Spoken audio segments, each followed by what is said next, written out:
Care and maintenance for click style pen kits. For care, just use a microfiber cloth, wipe it down, you know, get your fingerprints off and stuff like that. Don't use any harsh chemicals, Windex, nothing like that. You don't need to use that. Just use it for this. If you want to put a nice protective coat on it again after you wipe it down, you can use Renaissance wax. This stuff lasts a long time. It lasts a long time on your pen as well. I've had this container for 2 years, and that's all I've used, and I use it on every pen I make. For changing the ink cartridge, on these bolt action kind of pens, they're still a click pen. The tip screws off. All right, there's a spring at the end of the cartridge, so be careful. Make sure your ink cartridge is retracted so there's no compression on the spring. Unscrew the tip carefully.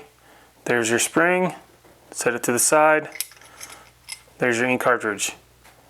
Put your new cartridge, make sure it's down. Ink cartridge in. Hold it right there. Slide your spring on. That's a really long spring. I don't think that's the right spring. Screw the tip on, good to go. That's it.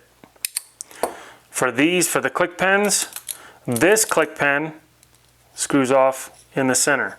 Some will pull apart in the center, like your slimline kits, they will pull apart in the center. Slide that out. This is a Buford ink cartridge. Oh, that's the style kit, it came from Buford.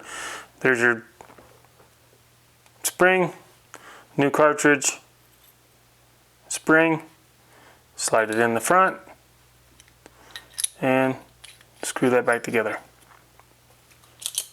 Good to go. Don't lose your springs. That's how you take care of your pens. That's how you change your ink cartridge.